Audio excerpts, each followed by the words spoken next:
In this video, I will go through what we can call sales funnel optimization and taking a financial focus as opposed to a more operational focus of tasks, activities, time, and efficiency.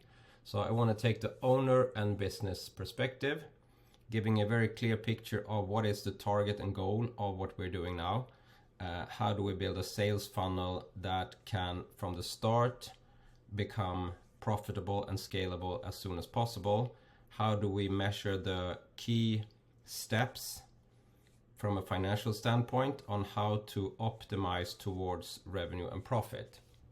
So it's going to be two parts. I'm just going to go through really high level basic owner 101. This is something we will dive into later, but just as a background and mindset.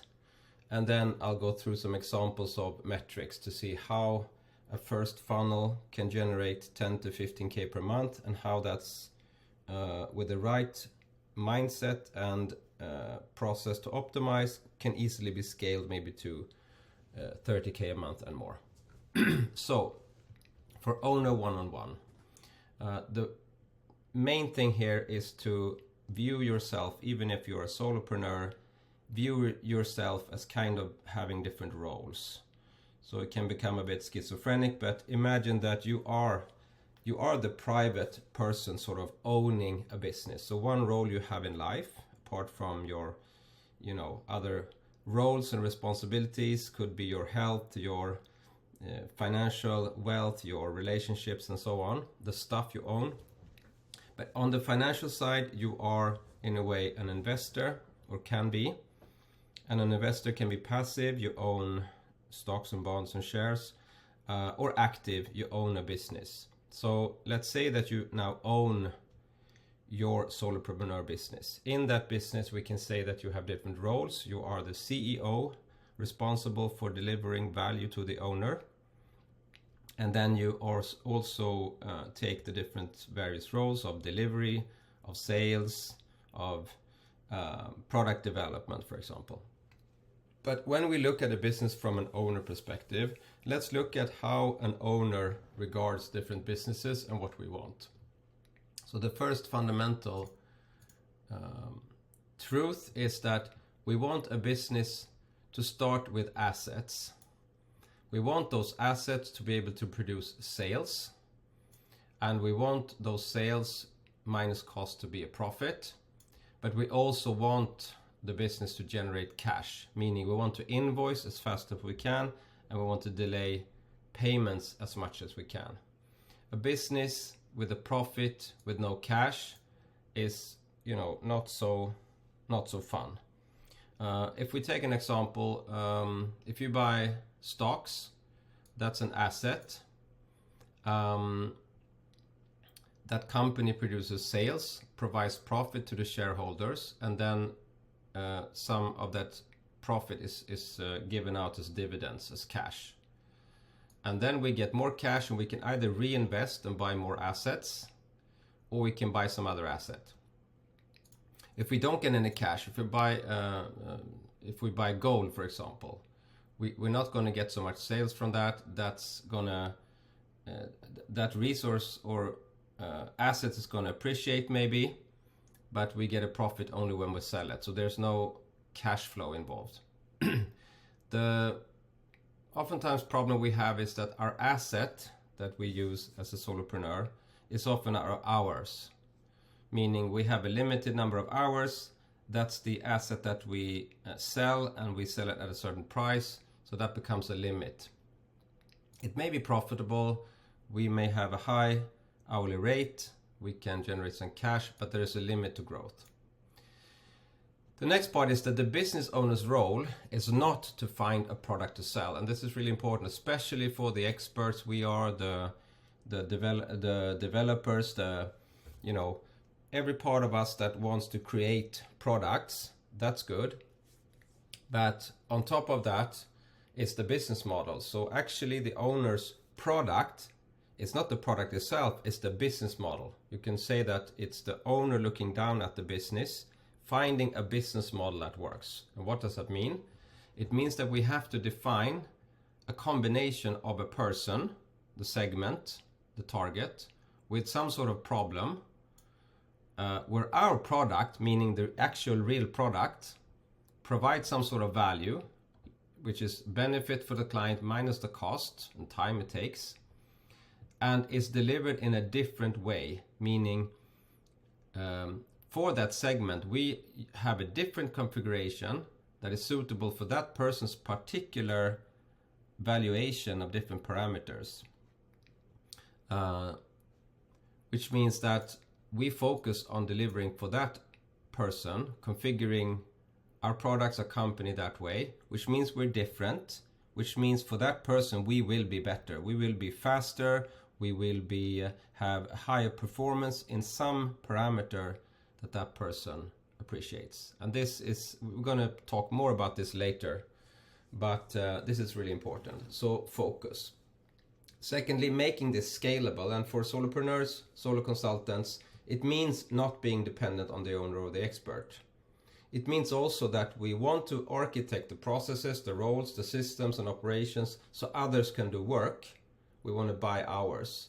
And this may seem strange since we're a solopreneur. How can we sort of buy hours and so on? But the first mental sort of switch we can do is to think in terms of micro roles or tasks. So we can buy specific tasks in a process and have someone do that. For example, a virtual assistant or a marketer or and so on. And secondly, we can also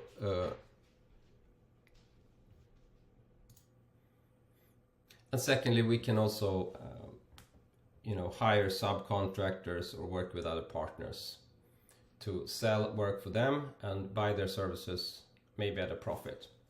Thirdly, we want to make it sellable. And to make it sellable, this is also just top down, how to think when to organize something to be sellable. So this is a formula I think most systems thinkers agree on. If we build a system, we want to eliminate everything that's not necessary. We want to, as much as possible, simplify. That's going to be Occam's razor. So a system that is, we want the number of parts to be as few as possible, as simple as possible. Once we've done that, we can standardize. For example, standardizing how we do LinkedIn, or we can take LinkedIn example. We for generating leads, we eliminate all other channels and ways of doing besides one when we start. So for example, we start with LinkedIn, we start with ads, we start with partners, we start with email outreach. So we choose one channel. We make it very simple, so a very simple process. We work on that process to find out how can we standardize and do it the same way. Eventually we can then automate certain tasks to increase efficiency, and after that what's left we can then delegate. We have a written manual of how to do it, we know the numbers, we know how to do it, we have set up maybe systems, CRM systems, email systems, whatever in the sales process, and then we can delegate to one or more roles. This is also something that enables us, if we want, depending on the goal for your company, you may just want to have a lifestyle company, just being yourself and optimizing on that. Or you may want to actually, after you have optimized your solo consulting business, having that as a base, or the like a safety boat that you always can activate when needed. You may want to then use your revenue, your profits, and your time to invest in other ventures, or even build a company, or work with others in cooperation with others. So then the pathway would be that we first execute the different roles as the doer. The next step is we are manager of a team. For example, a very simple example is if we work out a system of how to generate leads. Let's take LinkedIn for example, since that's an easy way to start and most people can start that way. So once we have the LinkedIn process, we have maybe automated some steps, but we still have to do some personal touch. We can then hire someone to do that for us, and then we will be the manager and following up with that person. Once we have that, and maybe we want to also have subcontractors that we manage, we may actually want to hire someone to manage the team. So we could actually hire someone part-time or full-time to manage the people, and we will then take the role of the CEO. So we'll have an operational part reporting to us. Again, this is the pathway of an entrepreneur and an owner. And I'm not saying that everyone wants to go this way, but it's good to have this mental picture, because even if you're optimizing for your own business, you can still think in terms of this. You have to sort of manage yourself, sometimes putting time into following up or, planning the work, apart from just doing. And sometimes you want to take the CEO owner role to think through, what is important, where do you go next, and so on. So here we will talk more about how to do this, but the idea is to do the task yourself, for example LinkedIn, doing the grind, really making it work, because then you know how to systematize and document it, you can automate and you can delegate.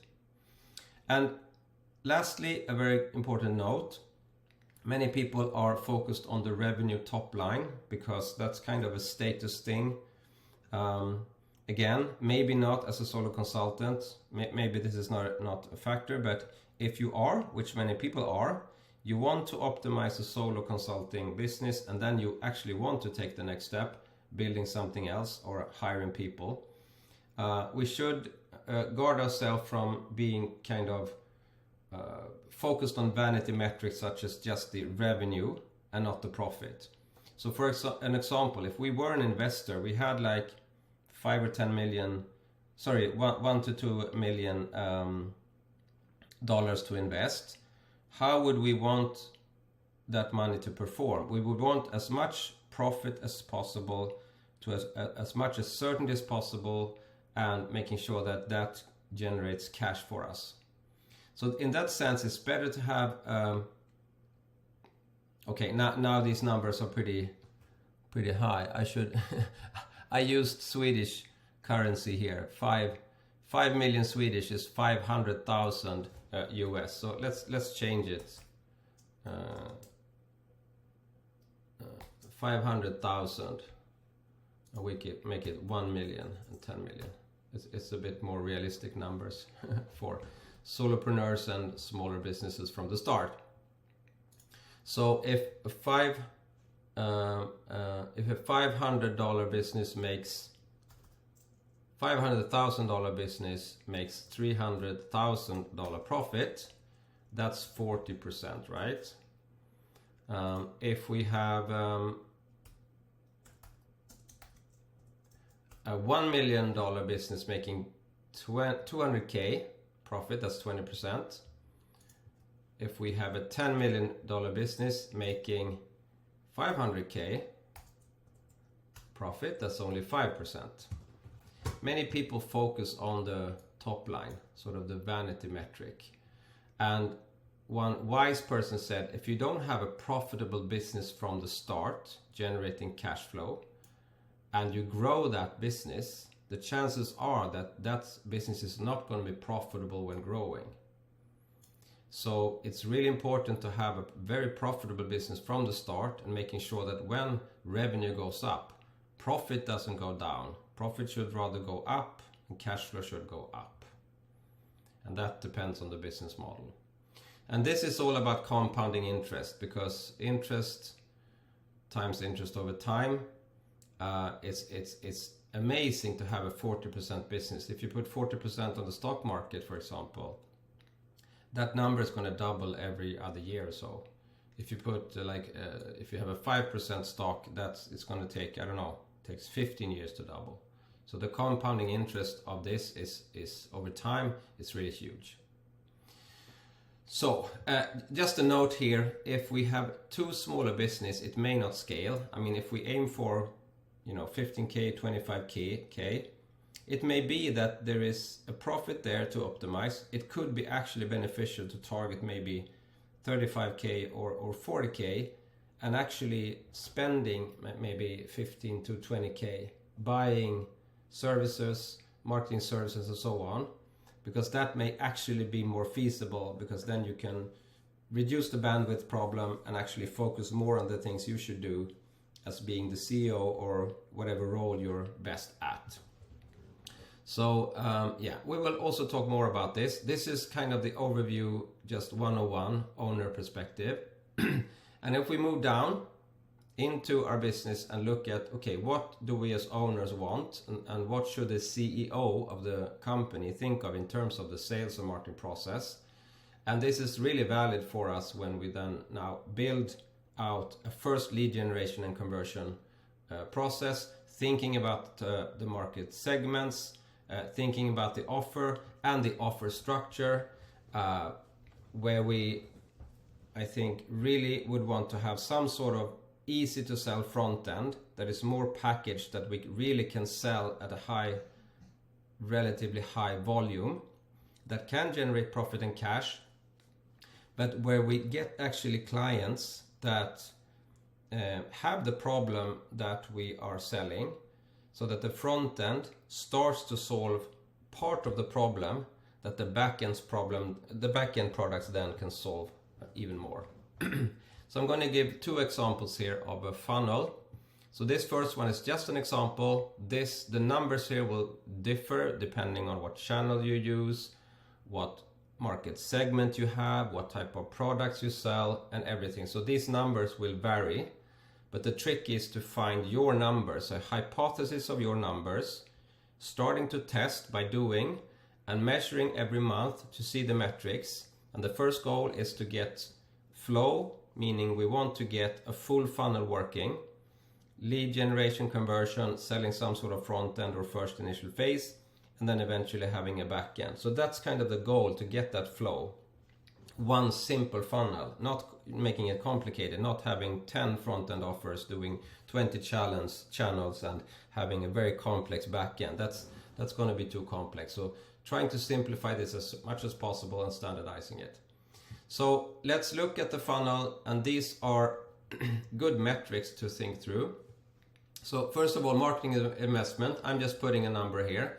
Initially, the marketing investment is going to be your time spent on LinkedIn times your hourly cost, if you want. But I put a number here. It's good to convert that into dollars or currency. So let's say it's $2,500. This is probably going to be a high number initially, but let's say that. Let's say we make outreach on LinkedIn 300 per month. Let's say we do connection requests. Let's say 100 of those are accepted, 33%. Let's say we somehow strike a dialogue. We initiate a dialogue, have a conversation. In practicalities, we visit their pages, we interact with them, we may comment on some content they posted, we may ask a question, we may have a one-on-one chat. So in 25% of the cases, we manage to get a conversation. After a while, we find out that some of these could be interested in some topics or problems that we are discussing, and we get some sort of meeting with 10 of them, say 40%. From those meetings, we then qualify and enter into a sales process, putting up some proposals, and let's say 30% of those buy the front-end offer that we have developed based on the iterations that we've done. We know that this solves a very important problem at a good price, and it's easy for the client to sell. Let's say we charge $2,500, and again, this front-end price will vary. It should be a price that is easy to buy, should be possible for one person to make the decision. It shouldn't be too low compared to the market, but it shouldn't be on the high end. We're not trying to maximize revenue, we're trying to maximize the number of clients that actually buy something as a qualifier, because if they buy, they do have a budget and it's much easier to sell the back end. This would generate a revenue of $7,500, and let's say that 33% of those clients actually buy the back end after we've sold the front end. And let's say a very, very small number to start with. I think this is, you can probably tenfold this when you have B2B services, but let's make it really simple. Let's have some sort of back end that we can sell at 20,000. Let's even make it conservative so that we may charge 10,000 per month over 2 months. So then the first month, the total revenue here, and take this as an example. We're not doing sort of the annual calculations, just as an illustration here. That would make the first month 17,500. The gross profit, reducing the marketing costs, would be 15,000. If we have done cost, which is mainly our salary and office and other stuff, let's say it's 10,000, we will be at a profit at 5,000. So this is then a very feasible first funnel that can give us at least 15k per month at a good profit. And this then funnel is going to be scalable because we can then optimize this in different ways. And what we optimize, what we choose to optimize, is the factor that will give us the most benefit right now. So we're not going to optimize everything. But obviously if we optimize all of these a little bit, the compounding effect will be quite high. So what could we optimize? We could increase the number of leads, making more outreaches basically, and trying to improve the targeting and trying to improve the copy so we get acceptance, trying to improve our profile so people are interested in accepting. We can increase the conversion in each step, which is both selecting the right people from the start, but also copy and what we do. Maybe giving them content and doing stuff to show value, etc. We can increase the number of front-end sold, meaning selling more front-end products by changing conversion, but also to improve the front-end, to make it the offer better, the value better, changing price, changing the contents and so on, so that we actually get more clients. We don't want to maybe raise the price too much. We would rather have a bit of a lower price, giving high value, to get more clients, because the back end is the profit is in the conversion of the back end. Then we can also, of course, increase the value and price of the back end. And there are basically two ways to do that. Increase the profit from each client, selling more stuff to a higher profit, so to say, and increase the total time the customer is buying from us. Do they buy just once, for 6 months, or do they buy actually year over year for 10 years? That's where most of the profit lies. We can also systematize. If this first part is increasing the value for the client and the price, it's kind of an external thing in how we define the products. Then we can also internally systematize raising the internal hourly rate and profit. We can outsource or out-task work in the delivery of the backend to resources. Lastly, we can work on increasing customer lifetime, prolonging the backend. This could be having a really good relationship with the client, expanding with the client, selling to other departments, increasing the number of products. But it could also be that we have services that are more ongoing, like managed services or subscriptions or optimization work or roles, rather than projects that are they have a start and an end. So those are the optimization factors. And just to give an example, if we say that the next funnel, when we have reached this first scenario, and just take an example of what happens if we increase some of these numbers to see the effects. And here we realize that increasing revenue is not so hard when we have this systematic approach. We make small improvements of each part, and the whole will then improve quite a lot. So let's say we have more marketing investment. This number here is maybe not as valid if we continue to just do LinkedIn. Possibly what you will do after you've done LinkedIn is you will try different channels, new channels, and maybe paid channels in different ways. So I'm just putting a number here to have some sort of placeholder for a higher marketing cost. But let's say that we are conservative, we're still using some sort of channel that is a bit more outreach, a bit more of manual outreach, I mean. So let's say we have 450 instead of 300 outreach. Let's say we still have 33% connection requests. That's 150. Let's say we have a bit of a lower dialogue. When we increase volume, sometimes the quality goes down, but let's say we increase a bit of a lower, but we still get 35 dialogues instead of previously 25, so a small increase. Let's say we just increase the number of meetings to 12 from 10. Let's say we sell 5 front ends instead of 3. Let's say we increase the price of $3,000 to $3,000. So the total revenue there is going to be 5 times 3. That's 15,000. So now all of a sudden we're selling at 15K just from the front end. But let's say we also sell 2 back-end services, and let's just say 1. Let's say 1 at 20% conservatively. Let's say that backend is 20K a month for 12 months or 40K per month for 6 months, which is totally feasible. That's 240,000 per year. So the total revenue monthly then would be these 15,000 plus, let's say, 20K, which is 3,500 the first month. But of course, depending on delivery capacity, if we do this for 1 month or 2 months and then we sell another backend at 240, we basically increase the monthly revenue. We still have these 20K, we still have these 15K, but we get another client of 20K, then we're suddenly at 55K. So with only 2 clients then we're at 55K. So what you see here is this is really a scalable model. So what will happen is the constraint in this model is not going to be sales. We will be able to pay money to get clients. So the constraint will then be delivery capacity. It will soon be the constraining factor.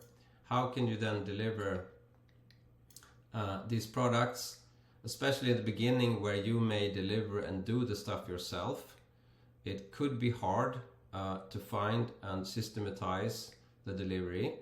So perhaps there will be a phase where sales is working, but we have to work on systematizing the delivery.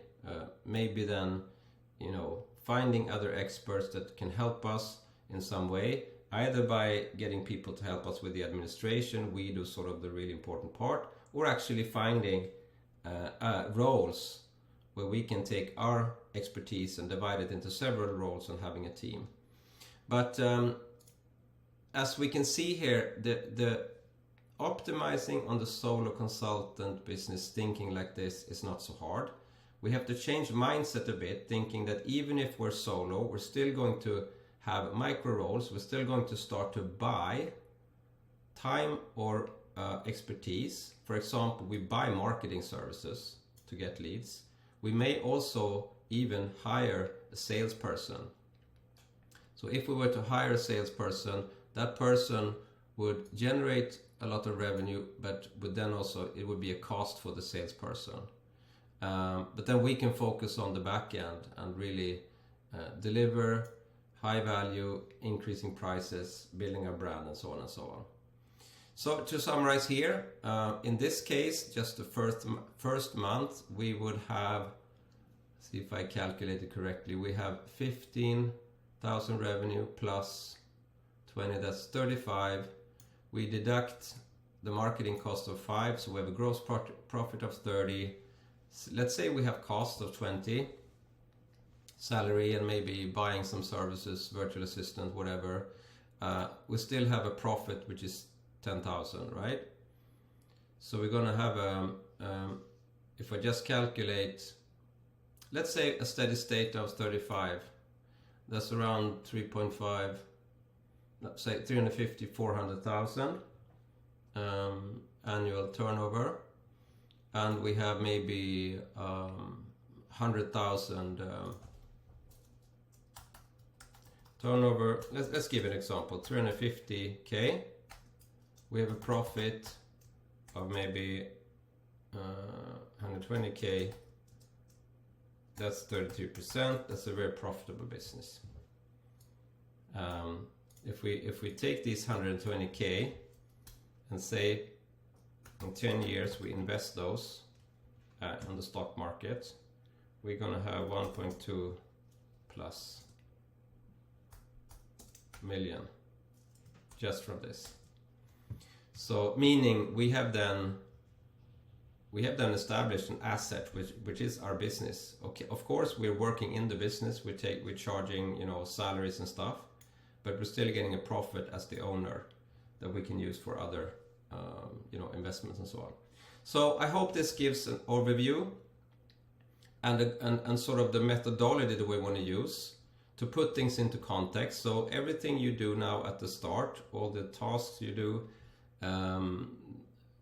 which is, for example, the segmenting, the LinkedIn, it aims as getting us to do these actions, to measure these numbers on a daily basis, and to iterate based on these to see where is the bottleneck and how do we do so we get the first working funnel this way as soon as possible.